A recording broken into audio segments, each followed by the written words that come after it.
welcome to the round 15 preview here on the channel. It's going to be the Blues and North Melbourne for a rematch Saturday afternoon at the MCG, which is a rare fixture. It's a rare venue for a game against North Melbourne.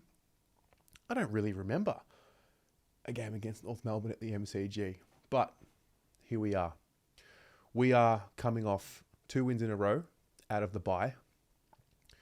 And yeah, this week, I think after the reaction from the West Coast game, combined with just always obviously thinking about things and what's happening with the Blues and, you know, how to keep moving on and moving forward, I think the big conversation this week has been around just that, you know, like acknowledging what has happened, giving space for, you know, there's an obvious tension, you know, there's an obvious frustration and it sometimes in the last few weeks has looked like anger, and it's obviously there and there's no shying away from that feeling. And to be honest, at the end of the day, there's 10 games left of season 2025. And at the end of the day, I don't subscribe to the theory of, oh, well, I'm like this because the club did it to me. It's like, no, you're like this because you choose to be like this. And I think the conversation around accountability has gone too far and it only goes one way. And I think there's an opportunity here for it to go two ways. And so I look at this week and the reality is, you know, opportunity to go to 7-7, level the ledger, so to speak, get back to even kill, and then, you know, 9 games after that, whatever happens. And there's an opportunity here to just go again. And I think when we get so caught up in comparing the Blues to the other teams in the top 4 at the moment and where they are, which is fine to an extent because you want to benchmark to the best. And then also now comparing the Blues to where, you know, the perception is where we should be, which is not completely false because you would hope that by now they're in a much stronger position than what they are. We are losing and missing the moment. You know, we are almost so clouded by, not all of us, but I'm seeing a lot of us clouded by so much anger and frustration that we're failing to appreciate what we do have and what is happening. You know, we are playing kids, genuine, bona fide kids, 20-year-olds, 19-year-olds, not just 1 or 2 either, like 3 or 4. We're blooding them. We're seeing a glimpse into the future and we're still winning these games while they're playing. And I think that's an important part that's being missed here. We are seeing role players who are not household names play well, play roles, return from injury and, you know, find a spot in the team. And we're also seeing a bit of development from these guys as well in the VFL. So it's not completely doom and gloom. And I think the big one for me that really hit me this week, where I really sort of said enough is enough, saw a post around Jackson Binns, who I thought played a good game last week in his 7th game of football, 2 of which he was the sub, and he's 20 years old. And I saw just anger and hate comments and, you know, telling him he's shocking and he shouldn't play. And I sort of, it hit me in that moment, like, nah. Enough is enough. This is like disgusting now. This isn't us. Like, we're passionate. We're angry. We want more. We want to, you know, push this club into a premiership contention. And we're not happy because it doesn't look like they're there right now, but it's too far. It's gone too far. And the balance, I think, needs to be restored. And I think what needs to happen is a bit of a reset, you know. I go to the footy because I love the footy. I love the Carlton raw. I love the passion. And I think a lot of us fell in love with the club because of something similar. Like, yeah, you got your family who probably got you into the club, for a lot of you. But I think for a lot of us as well, like, why do we go to the football? I think we've forgotten that. I really do think it's been lost in the frustration of the year, which I get it. Like, we're frustrated. Like, but I can't cop when we want to play the kids and then we play the kids and then we bully the kids. I can't cop that. I just can't. And I think that's where I got to at the start of the week. Mind you, it was after a win as well. And I got there at the start of the week. I'm like, enough's enough. Khalas. It's time to reset. And I think that's an important part of this week. So whatever happens this week, one thing I'm definitely going to expect this week is it's going to be uncomfortable. It's going to be tough. Harry, it doesn't look like he's going to play. You'll be watching this probably when the injury report is out. Don't know what the update on Charlie will be. He seemed to indicate that he would be okay. I'm going to guess that he's going to be a test and see how he pulls up at training. But let's just remind ourselves, for all of those who want to trade Harry and Charlie, what it's going to look like without Harry and Charlie. So be very careful what you wish for when you want to blow it up and rebuild and nuke the joint and bring in draft picks who you don't know if they're going to be better than the players you want to trade out. Let's be very, very careful. This week, I think it's going to be tricky. North, I've spoken to some North supporters. They're up for it. And the sentiment I'm getting from the North Melbourne side is, they want to atone for what happened last time out. We smashed them by a lot. It was significant.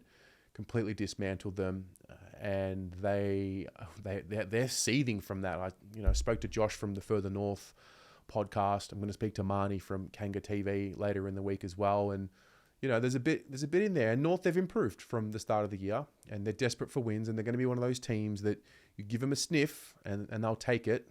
So that's something we've got to be careful of. But I don't go into this game expecting that I'm owed a 90-point belting of North Melbourne, because at the end of the day, none of us are entitled to anything, whether we want to hear that or not. Just because you've been supporting the club your whole life doesn't mean that they have to win the premiership for you. I've been supporting the club. I'm 34 years old. I've seen a prelim and a couple of finals, and I would like more too, but life doesn't give you what you want just because you want it. So that's what I'm expecting this week. It's not going to be pretty. It's just not. Again, we can sit here for the next 10 weeks and continue to point out what's wrong when we know what's wrong. We know what's not there yet. We know what needs to improve. We know what needs to change. And we know that that change can only really happen in the off season. So why don't we just park that for a moment and try and enjoy what is actually happening for the rest of the year? Whatever is going to come after this will come. I hope they fucking win this week after this whole spiel. But yeah, I want that raw. I want to enjoy the footy. I want to enjoy the footy. I want that raw back. And I think our anger and frustration from what has happened this year and the start of the year in Richmond, and I do it as well. I'm holding on to what happened in the preseason and those sorts of things, or 60-0 in the elimination final, and the lies and the deception and all of that. I think it's draw a line in the sand. I've got to move on, got to move forward. There's got to be something as a supporter base we can get behind this week and for the rest of the season, knowing what's wrong, knowing that change is coming. And if you're the type of person that just wants to sit in the bitching and moaning, this isn't the place for you. Yeah, there's plenty of places where you can do that. I just think it's such pathetic behavior to just continue to sit in it. There's room for it, but it's all been said. Every single detail of what is wrong has been spoken about, not once, not twice, probably 10 times or more. It's done. So on the one hand, I'm hopeful for what can happen. On the other hand, I'm pretty clear on the fact that, unfortunately, we're not a top team in 2025. We're not. It's unfortunate. We're just not, though. So I'm not accepting mediocrity, but what I am accepting is the reality that this team's not ready to win a flag right now. And so we're a work in progress. You don't want to hear that? I don't give a shit what you want to hear. You don't get what you want in life. We're a work in progress. We're hopefully working towards that. And that's the reality of the situation. I'm just kind of over. I can understand the anger in losses, trust me. But now that it's spilling over into wins, I don't think that's us. I don't think that's Carlton, and I don't think that's what we want Carlton to be. And so I'm not with that. That's not it for me. If football is not bringing you, if watching the Blues is bringing you so much anger and frustration that it's spilling over into wins, then be accountable for your own reaction. Just step away. It's okay. Take a week off. Come back when you're feeling good about it, and yeah, but like the bullying of the kids that are playing, and nah, man, that's not it. That is not acceptable. It's not it. That's not us. And so for all the finger pointing that we'll do at the club, I think it's time to point the finger at ourselves as well. So myself included. Like I'm not an angel, and yeah, I just kind of got to move on. So that's that. Who comes in? Hudson O'Keefe will go out. There is talk around maybe Harry Lemmy being ready to play, but again, be very careful. Like temper expectations for what you see. I think if Charlie plays, it would be a nice opportunity to see Lemmy play.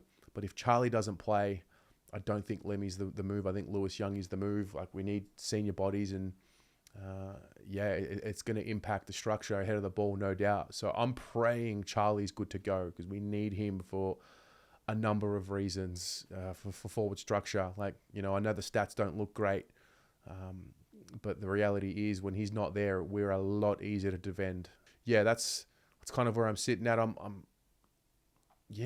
want to be excited about the football, and I'm not going to go into this week expecting 4 quarters of absolute dominance, because how many times do we need to see that this team's not ready to do that yet? There's 3 to 4 genuine kids playing every week in this team. And so with that, it's very rare you're going to see pure dominance for 4 quarters. So that's where I'm at. But what about you? Are you ready to move on and just get behind something for the rest of the season and, put the talk about changes to the end of the year when that can actually happen? Like, are you ready to do that? Are you ready to go and enjoy the football? Or do you want to continue to sit there biscuit-assed, bitching and moaning and complaining, which if you are, I'll still sit on the fan cams and listen to you do it, and that's fine, because that's what it's about. But yeah, share with me your thoughts in the sentiment below. Come on, man. Can someone fire the fuck up? Somebody. Anybody. Can someone fire up? Can we get this thing started? Can we ignite? Can the roar of the Carlton Football Club return on Saturday and intimidate North Melbourne? Fingers crossed. Go Blues.